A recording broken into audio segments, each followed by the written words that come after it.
Nang buksan ko ang pinto ng aking penthouse condo noong linggo ng umaga, nakatayo si Laura Vance doon, may ngiting nakakapangilabot. Sa likod niya, si David, ang aking anak, ay may dalang dalawang malalaking maleta. Mama, lambing niya, gamit ang nakakasuyang matamis na boses na kilalang kilala ko. Dito na kami titira. Dahil malaki naman ang espasyo mo at dumadaan kami sa mahirap na panahon, makatarungan lang, hindi ba? Tutal, pamilya naman tayo. Tumingin ako sa likod nila, sa mga kahong nakatambak sa hallway ng building. Binilang ko ang 6 na malalaking lalagyan, 3 maleta pa, at mga grocery bag na punang damit. Handa silang dumating. Ipinagpalagay nilang papayag ako. 12 taon. 12 taon na walang kahit isang tawag. 12 taon na binura nila ako sa kanilang buhay na para bang hindi ako umiral. 12 taon na hindi nila ako pinayagang makita ang aking apo, si Maya. 12 taon na ipinagbawal sa akin ang pagdalo sa mga kaarawan, pagtatapos o Pasko. 12 taon na kinumbinsi ni Laura ang buong extended family na ako ay isang toxic, manipulative, at mapanganib na babae.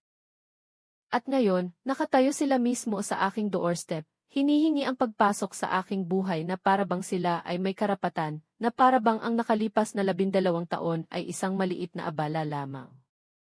Sa wakas, nagtama ang aming mga mata ni David, at nakita ko ang isang bagay na bahagyang sumira sa aking puso. Inaasahan niyang papayag ako pagkatapos ng lahat ng ginawa nila sa akin, pagkatapos kung paano nila ako pinahina. Talagang naniniwala siyang tatanggapin ko sila ng bukas braso dahil iyon naman ang palagi kong ginagawa, hindi ba? Nagpapatawad, naglilingkod, at naglalaho kapag maginhawa para sa kanila. Ngunit ang babaeng kilala nila ay hindi na umiral. Ang babaeng iyon ay namatay 12 taon na ang nakararaan, noong araw na itinakwil nila ako sa kanilang buhay. Ang babaeng nakatayo sa harap nila ngayon ay ibang-iba. Upang maintindihan kung paano ako umabot sa puntong ito, kailangan kong bumalik sa simula. Kailangan kong sabihin sa inyo kung paano ko nawala ang aking pamilya, at kung paano, nang hindi ko alam, ang pagkawala na iyon ang nagligtas sa aking buhay. Nagsimula ang lahat 15 taon na ang nakalilipas, nang pumanaw ang aking asawa, si Roberto Bert Reyes. Kami ay kasal sa loob ng 40 taon. 40 taon ng pinagsamang mga gawain, ng tawanan sa kusina, ng mga kamay na magkahawak sa harap ng telebisyon. Isang umaga ng Marso, umalis siya ng bahay para pumasok sa trabaho. Hinalikan niya ako sa noo, tulad ng dati. Babay, sabi niya. Hindi na siya bumalik. Isang malaking atake sa puso sa bus stop. Sinabi ng mga paramedic na hindi siya naghirap. Na ito ay biglaan. Ngunit ako ang naghirap. Naghirap ako bawat segundo ng bawat araw sa loob ng maraming buwan. Ang aming bahay ay naging isang tahimik na mausoleum. Nagluto ako para sa 2 at itinatapon ko ang kalahati ng pagkain. Naghahanda pa rin ako ng 2 plato sa mesa dahil sa nakasanayan. Itinatago ko pa rin ang kanyang coffee mug sa parehong lugar. Si David ang aking kaligtasan sa mga madilim na buwan na iyon. Ang aking anak, ang aking nag-iisang anak, ay naging aking angkla. Siya ay 25 taong gulang noon, nagtatrabaho sa isang tech firm at nakatira mag-isa sa isang maliit na apartment malapit sa downtown. Ngunit pagkatapos mamatay si Bert, nagsimulang bumisita si David sa akin ng 3 beses sa isang linggo. Sama-sama kaming kumakain. Tinulungan niya ako sa mga insurance paperwork, mga bills, lahat ng mga bagay na palaging inaasikaso ni Bert. Nagluto ako ng kanyang paboritong pagkain.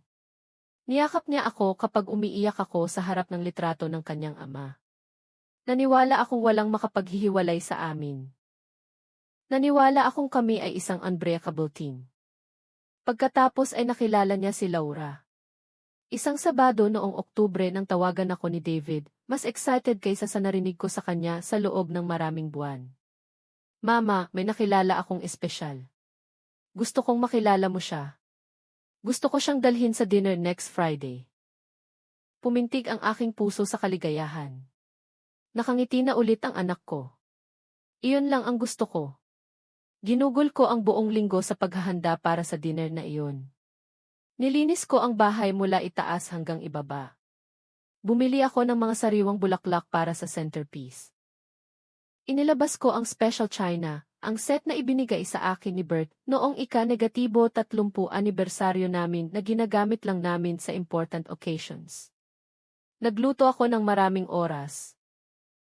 Ginawa ko ang adobo manok na may herbs na gustong-gusto ni David, isang sariwang ensalada, scallop potatoes, at isang homemade chocolate cake para sa dessert. Gusto kong maging perpekto ang lahat. Gusto kong malaman ng babaeng ito na nagawang mapangiti ang aking anak na siya ay welcome sa aming pamilya. Nang tumunog ang doorbell ng gabing iyon, tiniyak kong plansado ang aking cream-colored na damit, nasa ayos ang aking buhok, at ang aking ngiti ay mainit at genuine. Binuksan ko ang pinto at naroon siya. Si Laura ay maganda. Mayroon siyang mahaba at maitim na buhok, perfect skin, at isang slender figure na nakabalot sa isang champagne-colored na damit na mukhang custom-made. Ngumiti siya na may dazzling white teeth. Ikaw siguro si Aling Elena, sabi niya, iniabot ang kanyang kamay. Marami na akong narinig tungkol sa inyo. Matatag ang kanyang handshake, melodious ang kanyang boses, ngunit mayroong isang bagay sa kanyang mga mata, isang bagay na hindi tumutugma sa ngiti. Sila ay mga matang nagtataya, nagkakalkula, at sinusuri ang bawat detalye ng bahay, ng aking damit, ng aking mukha. Naramdaman ko ito agad, kahit na hindi ko ito matukoy. Ito ay parang kapag nagbago ang hangin bago ang isang bagyo. Isang wordless certainty. Perpekto ang dinner, o kaya naman ay mukhang perpekto. Pinuri ni Laura ang pagkain, ang bahay, ang decor. Ang ganda ng china na ito, sabi niya, delicately touching the plate. Siguro may sentimental value ito. Mukhang fascinated siya sa mga childhood photos ni David. Ay, ang sweet, sabi niya sa harap ng bawat isa. Hindi maalis ni David ang kanyang mga mata sa kanya. Siya ay completely smitten. Gusto kong maging masaya para sa kanya. Truly tried ko. Ngunit sa tuwing tinitingnan ako ni Laura, pakiramdam ko ay cataloged ako, filed away, at classified sa isang mental category na kanyang maintain. Pagkatapos ng dinner, habang naghahanda ako ng coffee sa kusina, narinig ko silang nag-uusap sa living room. Barely i-whisper ang boses ni Laura, ngunit dinadala ng mga dingding ng lumang bahay na iyon ang mga tunog. Sobrang intense ng nanay mo, no? Medyo nakakapagod ang lahat ng atensyon na iyon. Kinakabahang tumawa si David. Excited lang siya. Palagi siyang expressive. At pagkatapos, mas malambot pa ang boses ni Laura. Siguro. Ang akin lang, sana maintindihan niya na mayroon ka ng sariling buhay. Bumalik ako sa living room na may coffee at isang frozen smile sa aking mukha. Iyon ang first seed. Sobrang liit na barely visible, ngunit na plant na ito. Sa loob ng susunod na 6 na buwan, naging constant present si Laura sa aming mga buhay. Bumibisita siya every couple of weeks, palagi may dalang small detail. Mga bulaklak mula sa supermarket, isang magazine na iniisip niyang magugustuhan ko, cookies na binili sa mahal na bakery sa downtown. Tinatawag niya akong Mama Elena with apparent affection. Tinatanong niya ako kung kumusta ako, kung nakatulog ako ng maayos, at kung kailangan ko ng tulong sa anumang bagay. Sa surface, mukha siyang perpektong daughter-in-law, ngunit every visit ay may dalang comment. Small, wrapped in concern, impossible to confront without seeming paranoid. Mama Elena, nagluluto ka pa rin ba ng maraming mantika? Tinuturuan ko si David na kumain ng mas healthy. Sabi ng doktor, hereditary ang high cholesterol. O kaya naman kapag tinitingnan niya ang mga litrato sa living room. Sobrang lovely ng bahay na ito kung mas updated. Nag-iisip ka na bang mag-remodel? Sobrang luma na ng mga gamit na ito. Each phrase was teeny pinprick. Hindi masakit ang isa lang. Ngunit hindi siya nagtatapo ng isa lang. At tulad ng isang fool, nagsimula akong magbago ng mga bagay upang please siya. Huminto ako sa paggamit ng mantika. Bumili ako ng bagong throw pillows para sa sofa. Pinag-iisipan ko ang bawat salita bago ko ito sabihin sa harap niya. Nagsimulang mag-cancel si David ng aming mga dinners. palaging may dahilan. Isang urgent project sa trabaho, dinner with Laura's friends, o kaya naman ay extreme exhaustion. At kapag dumating siya, hindi na siya ang David ko. Tinitingnan niya ako differently, na para bang ako ay isang problem na kailangang ay handle ng carefully, na para bang every single thing na sinabi ko ay may hidden meaning na kailangan niyang decipher. Isang araw, tinanong ko siya kung okay lang ba ang lahat sa amin. Siyempre naman, Mama, sabi niya nang hindi ako tinitingnan sa mata. Sobrang busy lang ako. Sabi ni Laura, kailangan kong matutong mag-set ng healthy boundaries. Boundaries? Ang salitang iyon ay naging mantra ng aming relasyon. Healthy boundaries, personal space, emotional independence. Lahat ng phrases na sure akong nagmula sa bibig ni Laura, ngunit inuulit ni David na para bang sila ay newly discovered universal truths. 6 na buwan pagkatapos siyang makilala, in-announce ni David ang kanilang engagement. Magpapakasal kami sa spring, sabi niya na may malaking ngiti. Gusto ni Laura ng isang intimate pero elegant na wedding. Sana matulungan mo kami sa ilang bagay. Pumintig ang aking puso sa pag-asa. Siguro ito ang kailangan namin. Siguro kapag kasal na sila, magre-relax si Laura. Siguro mahahanap ko ang aking lugar sa bagong family configuration na ito. Offered ko na tumulong sa lahat ng bagay. Tinanggap ni Laura ang osively, ngunit every suggestion na ginawa ko ay dismissed na may ngiti. Sobrang common ang mga bulaklak na ipinropose ko. Sobrang old-fashioned ang venue na recommended ko. Sobrang heavy ang menu idea ko para sa spring wedding. Ended up akong isang spectator sa aking sariling participation. Nagbayad ako ng ₱150,000 para sa wedding dress ni Laura, dahil bumuntong hininga siya sa harap ni David, sinasabing hindi sila matutulungan ng kanyang mga magulang financially. Nagbayad pa ako ng ₱100,000 para sa floral arrangements.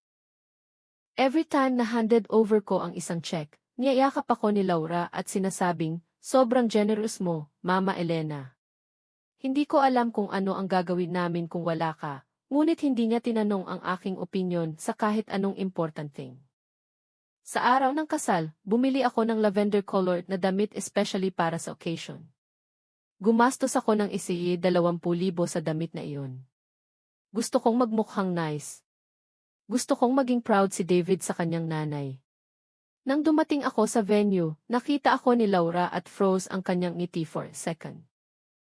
Ay, Mama Elena, nakakatanda ang kulay na iyan sa inyo.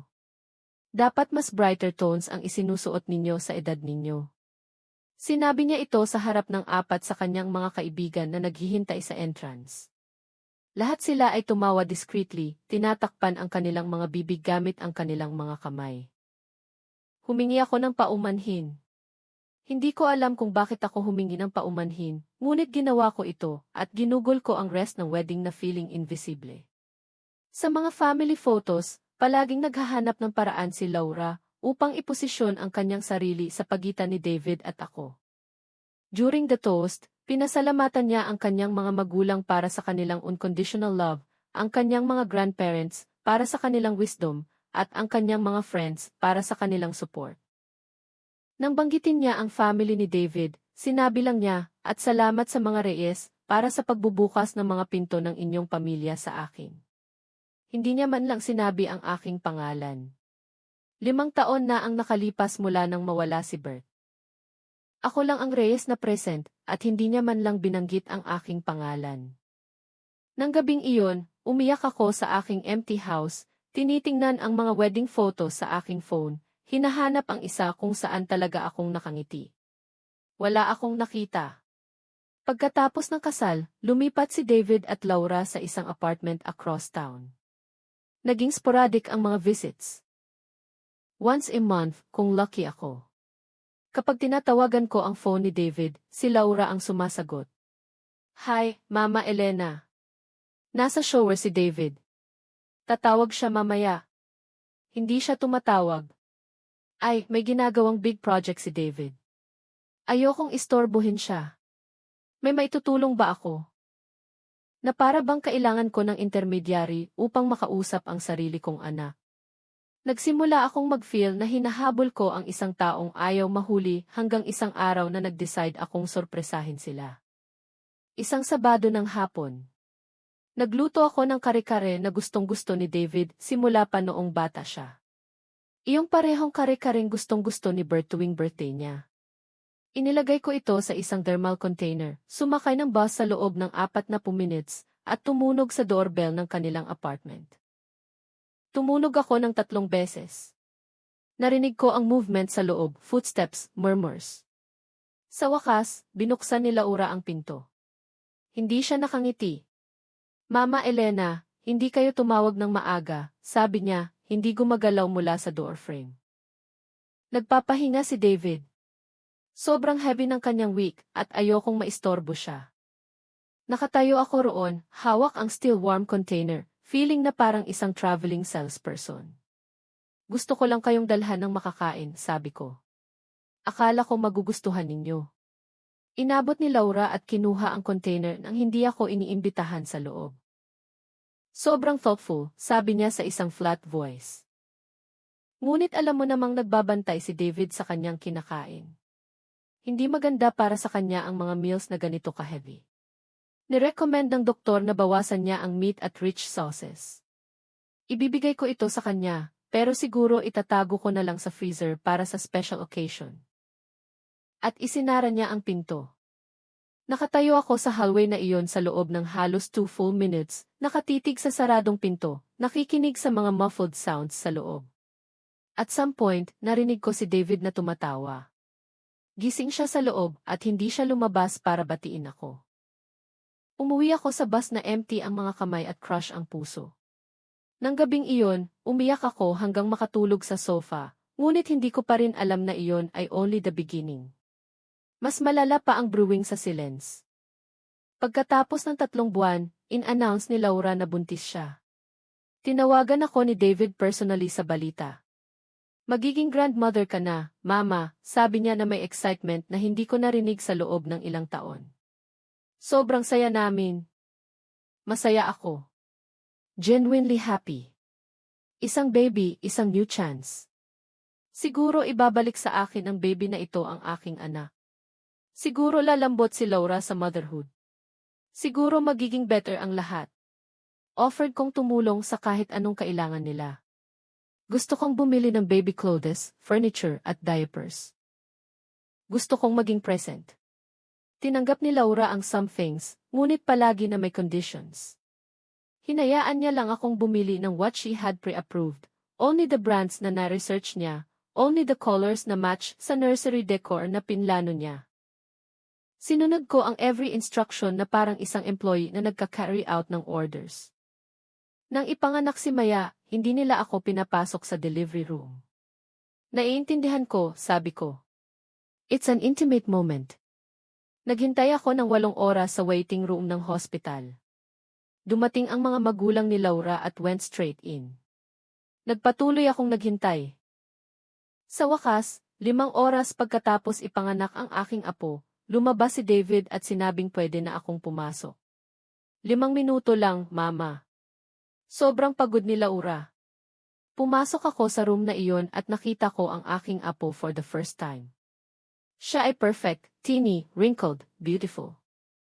Gusto ko siyang yakapin, ngunit sinabi ni Laura na inirecommend ng pediatrician na limit ang contact for the first few hours. Observed lang ako from distance.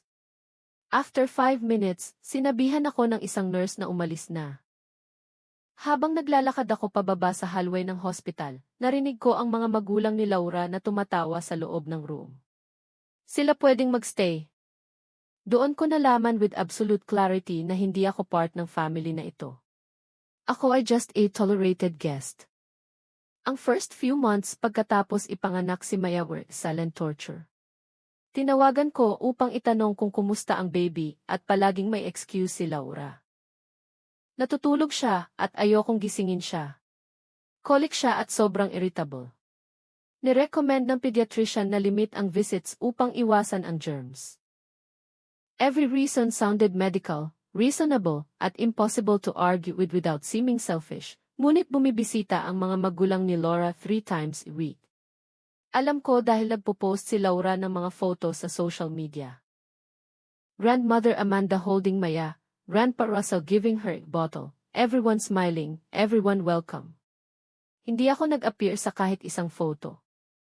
Nang finally nilang payagan akong bumisita, ang mga rules ay strict. Kailangan kong hugasan ang aking mga kamay for 30 seconds before touching the baby. Hindi ako pwedeng magsuot ng perfume dahil sinasabi ni Laura na harmful ang chemicals.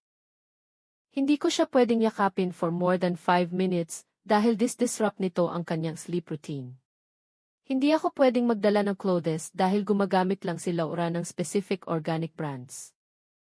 Hindi ako pwedeng mag-voice ng opinion sa kahit anong related sa kanyang upbringing dahil different ang modern methods kaysa sa generation ko. Basically, pwede akong mag-observe and nothing more. Isang araw, nagdare akong sabihin kay David na gusto kong gumugol ng mas maraming oras kasama si Maya. Mama, kailangan mong maintindihan na stressed si Laura, sabi niya. First time mother siya at kailangan niya ng space upang hanapin ang kanyang kid. Hindi kami pwedeng magkaroon ng constant visitors. Ipinaalala ko sa kanya na bumisita lang ako ng 4 times in 2 months. Bumuntong hininga siya na para bang ako ay isang burden. Exactly. Medyo madalas iyon. Kailangan namin ng family intimacy. Family intimacy na para bang hindi ako family. Na para bang ang pagiging grandmother ay isang privilege na kailangan kong i-earn kaysa isang natural right. Huminto ako sa pag-insist. Huminto ako sa pagtawag ng madalas. Naghintay ako sa kanilang contact sa akin. Minsan, 3 linggo ang lumilipas na walang balita. Samantala, ang social media ni Laura ng pictures ni Maya kasama ang kanyang mga magulang, ang kanyang mga siblings, ang kanyang nieces and nephews, everyone enjoying the granddaughter, everyone but me. Nang mag-1-year-old si Maya, invited ako sa birthday party. Dumating ako 30 minutes early upang tumulong sa pag-set up. Mukhang surprised si Laura. Ay, akala ko 3 oras ang usapan natin. Ready na ang lahat. Nakatayo ako roon sa entrance na may malaking gift na balot sa pink paper at isang vanilla cake na decorated na maisariwang strawberries na binako ng umagang iyon. Paborito ni David noong bata pa siya. Tiningnan ni Laura ang cake at sumimangot. Mama Elena, sinabi ko sa iyong nag-order na ako ng cake. Ito ay mula sa isang specialty bakery na hindi gumagamit ng refined sugar. Hindi ako pwedeng magkaroon ng 2 cake. Malilito ang mga guests, pero pwede mo itong iwanan sa kitchen just in case. Iniwan ko ito sa kitchen. Walang tumikim. At the end of the party, natagpuan ko ito exactly kung saan ko ito iniwan, intact. Ang expensive bakery cake ay completely devoured. During the party, tinri kong yakapin si Maya. Lumitaw agad si Laura. Careful, Mama Elena. Overstimulate mo siya. Sobra na siyang nakipag-interact ngayon. Better to leave her be. Kinuha niya ang baby mula sa aking mga bisig na may ngiti at inabot ito sa kanyang mother, si Amanda Vance, na niyakap siya para sa rest ng afternoon na walang sinasabi tungkol sa overstimulation. Sa mga group photos, kapag lumalapit ako, sasabihin ni Laura, wait, Mama Elena, bakit hindi ikaw ang kumuha ng picture? That way, pwede tayong lahat na makasama. Nag-ended up akong official photographer para sa isang party kung saan supposed to be ako ang grandmother. Nag-drive ako pa uwi na may intact cake sa passenger seat. Itinapon ko ito sa trash ng gabing iyon. Hindi ko man lang matitigan ang hindi nararamdaman ang tightness sa aking chest. Ngunit sinabi ko sa aking sarili na kailangan kong maging patient, na magiging better ang mga bagay na eventually magtitiwala sa akin si Laura. How naive I was. Hindi naging better ang mga bagay.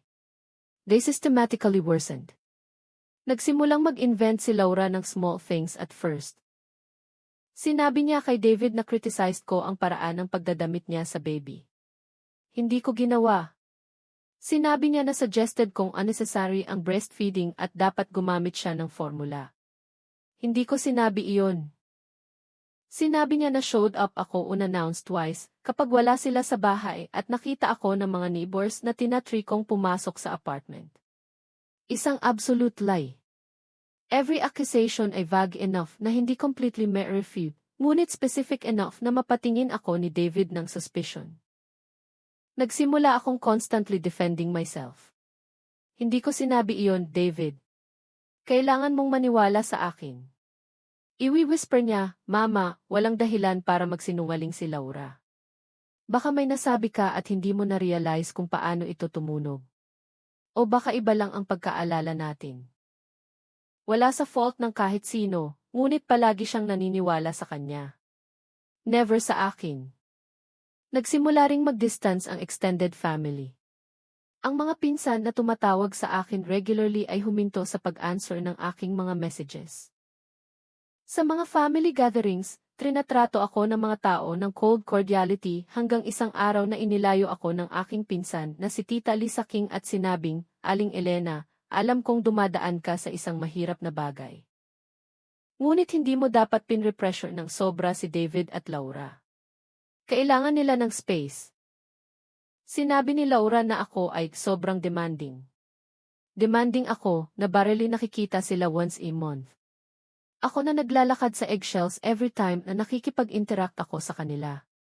Ako na nag-give up sa having opinions, expressing needs, o fully existing. Ako ang demanding one. Tinanong ko si Tita Lisa kung ano specifically ang sinabi ni Laura.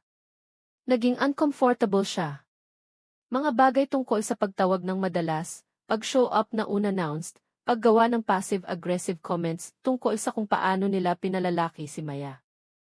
None of it was true, ngunit nakagawa si Laura ng isang perfect web kahit ang aking sariling family ay naniwala sa kanya instead of me.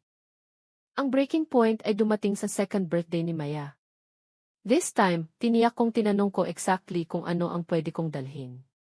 Sinabi ni Laura na huwag nang magdala, na organized na ang lahat, ngunit nag-insist ako. Please let me contribute something. Finally, pumayag siyang pwede akong magdala ng drinks. Bumili ako ng organic juices, sparkling water, at sodas. Gumastos ako ng halos 5,000 sa quality beverages. Dumating ako sa party at the exact time na instructed nila. This time, ang celebration ay sa isang kids party venue. Mayroon doong at least 40 people, entire families na hindi ko kilala. Nandoon ang mga magulang ni Laura, kasama ang kanilang mga siblings at nieces and nephews, lahat tumatawa, lahat comfortable. Pakiramdam ko ay stranger ako sa sarili kong granddaughter's birthday.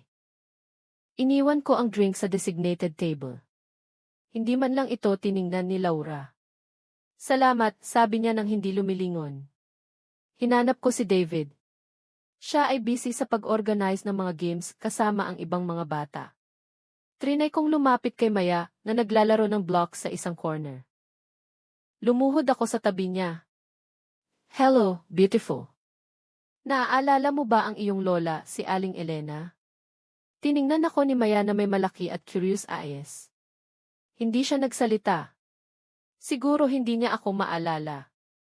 Nakikita lang niya ako every 2 months at palagi for short periods. Inilahad ko ang aking mga kamay upang buhatin siya. Agad na lumitaw si Laura out of nowhere. Maya, come to mommy. Kailangan nating mag-cut ng cake. Kinuha niya ang bata at lumayo. Nanatili akong nakaluhod sa sahig na nakalahad ang aking mga bisig sa void. Tiningnan ako ng ilang tao na may pity. Iyon ay worse kaysa indifference. During the cake ceremony, nagsing tayong lahat ng happy birthday.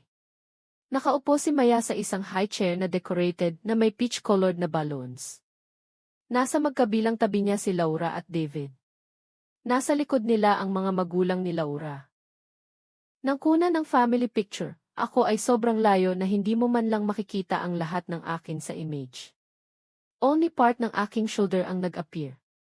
Pagkatapos mag-cut ng cake, sinerve ko ang aking sarili ng isang slice at umupo sa isang empty table. Kumain akong mag-isa, pinapanood ang lahat na makipagmingle, tumawa at mag-enjoy. 3 beses na dumaan si David sa aking table at hindi man lang huminto ng kahit isang beses. Sobrang busy siya na nagiging perfect host. Nang time na upang buksan ang mga gifts, binuksan ni Maya ang at least 15 boxes. Mamahaling toys, designer clothes, at illustrated books.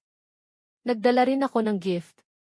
Isang handmade wooden block set na natagpuan ko sa isang artisan fair. Ang mga ito ay beautiful, educational, at safe. Ngunit nang makarating si Maya sa aking gift, mabilis itong isinantabi ni Laura. Ay, bubuksan natin yan mamaya, sweetie. Ido natin itong isa. Mas exciting ito. Nanatiling unopened ang aking gift sa end habang nagsisimula ng umalis ang lahat. Nag-decide akong umalis before matapos ang party.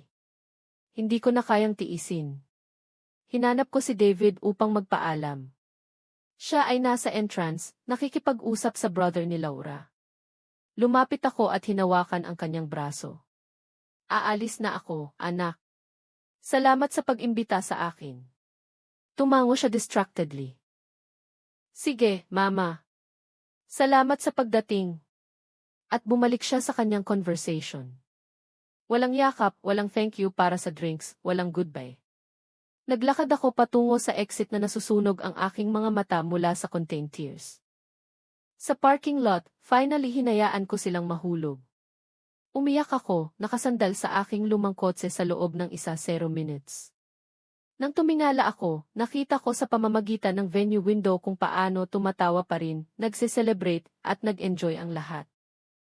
They were perfectly fine without me. Nag-drive ako pauwi knowing na may something inside me na definitively broken. Ngunit hindi ko pa rin alam na the worst was yet to come. 2 linggo pagkatapos ng birthday na iyon, nakatanggap ako ng tawag mula kay David. Ito ay isang Martes ng hapon. Nagluluto ako ng dinner nang makita ko ang kanyang pangalan sa phone screen. Pumintig ng mabilis ang aking puso. It had been weeks mula nang tawagan niya ako on his own initiative. Hello, anak, sagot ko, tinatry kong tumunog casual. Kailangan nating mag-usap, sabi niya sa isang serious voice. Pinag-uusapan namin ni Laura ang ilang bagay at iniisip naming mas mabuti na magkaroon ng conversation sa iyo. Pwede ba kaming pumunta bukas? Agad akong pumayag. Ginugol ko ang entire night na iyon at the next morning sa paglilinis ng bahay, paggawa ng coffee, at pagbaki ng cookies.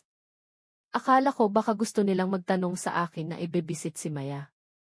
Perhaps na nag-reflect sila at gusto akong ilapit sa family.